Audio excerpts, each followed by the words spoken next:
नमस्कार साथियों, मैं अनंत प्रकाश सिंह आप सभी का स्वागत करता हूं आपके अपने चैनल फ्लोइंग रेस पर। साथियों, आज हम बात करने वाले हैं टाइप्स ऑफ डीसी जनरेटर की, मतलब कि डीसी जनरेटर कितने प्रकार के होते हैं। तो आइए देखते हैं डीसी जनरेटर के प्रकार। इसी को कहा जाता है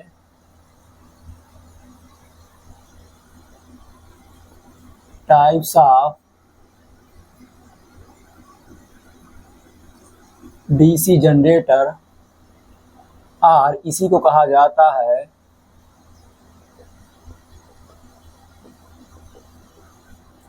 क्लासिफिकेशन ऑफ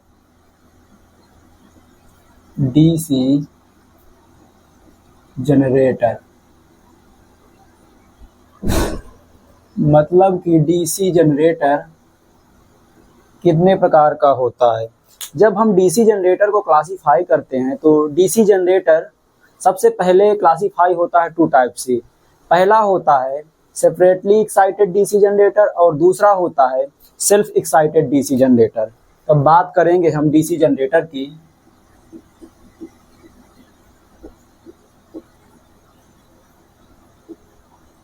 डीसी जनरेटर, जब डीसी जनरेटर की हम बात करेंगे तो ये क्लासिफाई हो जाएगा टू टाइप्स में।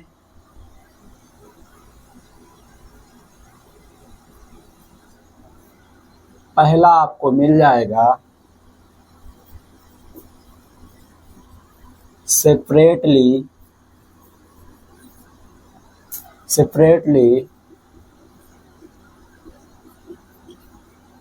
Excited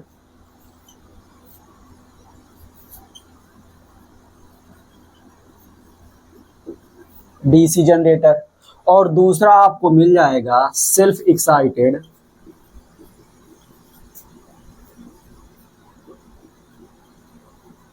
DC generator.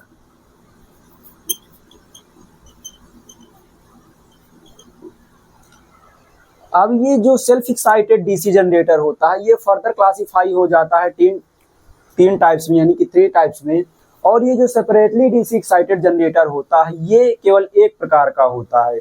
अगर हमको अब हम इसको फिर से क्लासिफाई करेंगे तो ये हमको मिलेगा तीन प्रकार का, जो कि कुछ इस प्रकार से मिल जाएगा।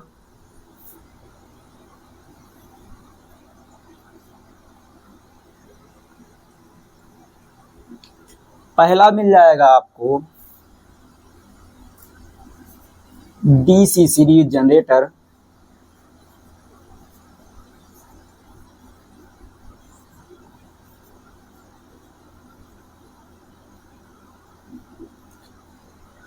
दूसरा मिल जाएगा आपको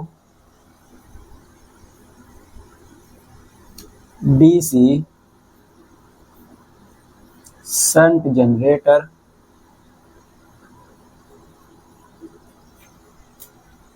और तीसरा मिल जाएगा आपको DC compound generator.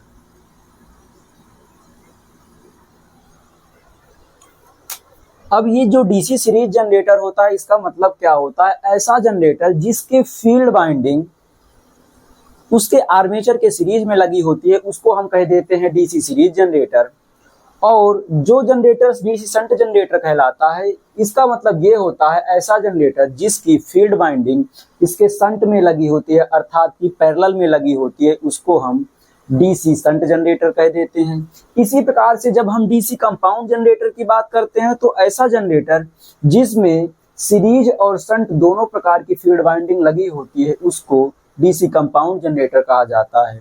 DC compound generator further two types में क्लासिफाई हो जाता है। इसको दो प्रकार में क्लासिफाई करेंगे। जब क्लासिफाई करेंगे तो आपको मिलेगा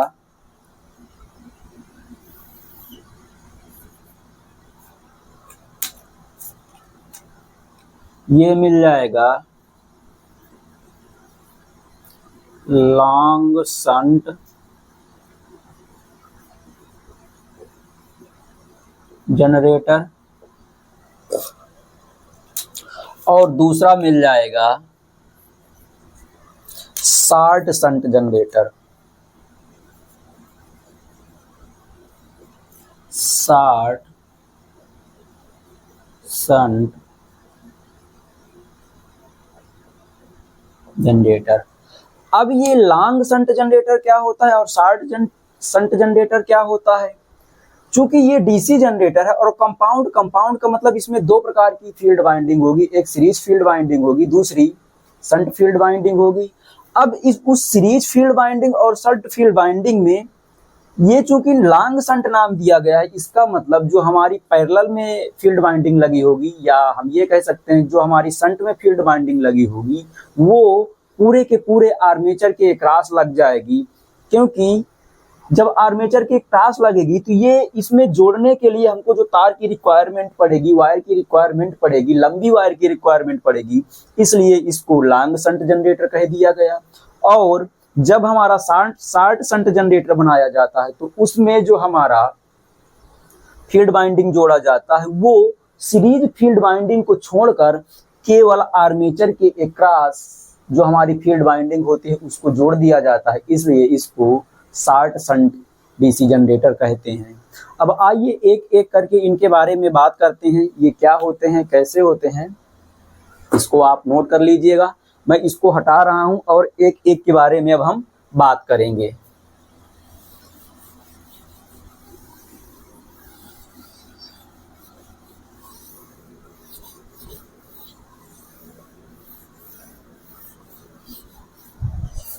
अब जब हम बात करते हैं यहां पर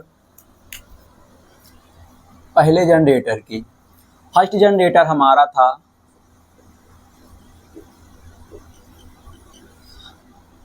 separately excited DC generator, separately excited DC generator. Separately excited DC generator का मतलब ये होता है साथियों, ऐसा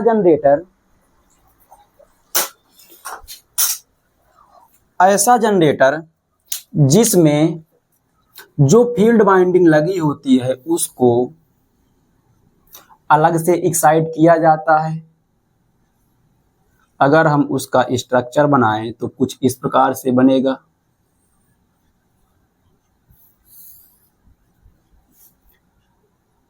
इसके इंटरनल रेजिस्टेंस को अगर हम दिखाना चाहें तो इंटरनल रेजिस्टेंस और इसका जनरेटेड ईएमएफ कुछ इस प्रकार से हमको दिखता है। इसको हम कह देते हैं RA और इसको हम कह देते हैं EG। लेकिन जब हम इसके फील्ड वाइंडिंग की बात करते हैं तो फील्ड वाइंडिंग कुछ इस प्रकार से दिखा दी जाती है, जिसमें एक V वोल्ट की बैटरी लगा दी जाती है और ये एक परिवर्ती प्रतिरोध लगा दिया जाता है, जिसके माध्यम से जब इसमें करंट फ्लो करती है IF यानी कि फील्ड करंट, तो इसको कंट्रोल किया जाता है। मतलब कि इस फील्ड करंट को हम कंट्रोल करते हैं। अब अगर हम इसको हटा दें तो ये हमको कुछ इस प्रकार से दिखेगा, और ये जो इस प्रकार से दिखेगा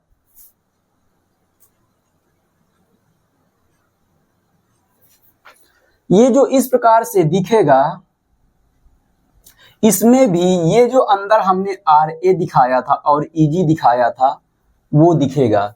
अब अगर हम इसके इक्वेशन की बात करते हैं तो इक्वेशन हमको क्या मिलेगा? इक्वेशन जब हम बात करेंगे तो इसमें चूंकि जो टर्मिनल वोल्टेज हमको मिलेगा, यहाँ पर अगर हम बात करें ये प्लस माइनस V ये मिलेगा, लेकिन ये टर्मिनल वोल्टेज हमको मिलेगा कहाँ से? अगर हम बात करें KVL लगाएं इसमें तो V बराबर, ये जो हम यहाँ पर अभी EG की बात कर रहे थे, इस EG को हम केवल EB लिख सकते हैं दिखाने के लिए। तो यहाँ पर हम E लिखेंगे माइनस IARA लिखेंगे। ये IARA कहाँ से आया? यहाँ से जो आर्मेचर करंट निकलेगी, चूंकि जनरेटर है तो यहाँ से करंट निकलेगी, तो इसको हमने कह दिया आर्मेचर करंट, और यहाँ जो जनरेटेड ईएमएफ होगा उसको हमने कह दिया E। तो इस प्रकार से ये इस जनरेटर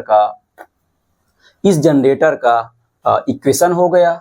अगर यहां से हम जनरेटेड ईएमएफ का इक्वेशन निकालना चाहेंगे तो हमको क्या मिलेगा, E equal to V plus I A R A, मतलब कि जनरेटर का जो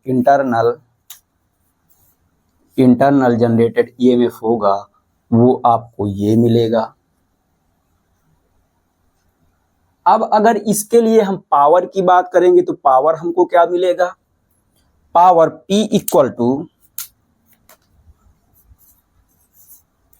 इसी को PG कहा जाता है। PG का मतलब होता है जनरेटेड पावर, मतलब जनरेटर के द्वारा जो पावर जनरेट की जाएगी, इसको हम PG से डिनोट करते हैं। PG इक्वल टू, अब चूंकि P बराबर हम पढ़ते हैं VI, तो इस P बराबर VI के हिसाब से जनरेटर के लिए ये जो V है, इसके आर्मेचर में जो EMF जनरेट हो रहा है वो EG जनरेट हुआ है, जिसको हमने E कहा है। तो इस V की जगह हम रख देंगे E, और जब हम I की बात कर रहे थे तो हमको मिल रहा था IA, तो इसका मतलब हम कह देंगे PG equal to E into IA। ये हमारा हो जाएगा जनरेटेड पावर ऑफ जनरेटर, इसी को हम कहेंगे जनरेटेड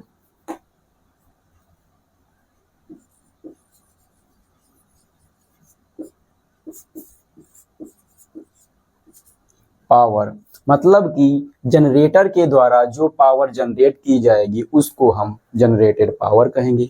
अब अगर हम सेपरेटली एक्साइटेड जनरेटर के बारे में डेफिनेशन लिखना चाहें तो डेफिनेशन हम क्या लिखेंगे, डेफिनेशन हमको मिलेगी, मतलब ऐसा जनरेटर जिसकी फील्ड वाइंडिंग किसी बाहरी सोर्स के द्वारा एक्साइट की जाती है या उत्तेजित की जाती है, उसको सेपरेटली एक्साइटेड जनरेटर कहा जाता है। ऐसे जनरेटर का एप्लीकेशन क्या होता है, ऐसे जनरेटर का उपयोग विशेष जगहों पर किया जाता है। जैसे आपको किसी ऐसी जगह पर करना है जहां पर उसका फ्लक्स कांस्टेंट रखना है, तो फ्लक्स कांस्टेंट तब रह पाएगा जब इसके फील्ड वाइंडिंग में जाने वाली करंट कांस्टेंट रहे। अब करंट कांस्टेंट तब रहेगी जब इस फील्ड के अक्रॉस का वोल्टेज कांस्टेंट रहेगा, मतलब कि वोल्टेज परिवर्तित ना हो। जब वोल्टेज परिवर्तित नहीं होगा तो इसमें जाने वाली करंट परिवर्तित नहीं होगी, और इसमें जाने वाली करंट परिवर्तित नहीं होगी तो इसके द्वारा उत्पन्न किया जाने वाला फ्लक्स परिवर्तित नहीं होगा, और जब इसके द्वारा उत्पन्न किया जाने वाला फ्लक्स परिवर्तित नहीं होगा तो इस जनरेटर के द्वारा उत्पन्न किया जाने वाला जनरेटेड ईएमएफ जो होगा वो परिवर्तित नहीं होगा। क्यों परिवर्तित नहीं होगा, क्योंकि हमने लास्ट क्लास में देखा था EG equal to N phi PZ upon 60A। जब N phi PZ upon 60A हमने देखा था तो यहाँ पर जो हमारा ये जनरेटेड EMF था ये फाई पर डिपेंड कर रहा था, यानी कि फ्लक्स पर डिपेंड कर रहा था। जब ये फ्लक्स पर डिपेंड कर रहा था इसका मतलब ये हुआ कि अगर हमारा फ्लक्स बदल गया तो जनरेटेड EMF बदल जाएगा। इसलिए फ्लक्स को कांस्टेंट रखा जाता है, और जब हम फ्लक्स को कांस्टेंट रखेंगे तो हमारा जो जनरेटेड ईएमएफ होगा ये परिवर्तित नहीं होगा, यानी कि हम एक बार जो सेट कर देंगे ये उसी वैल्यू पर सेट रहेगा और उसी के हिसाब से हमारा ईएमएफ जनरेट करेगा। ठीक।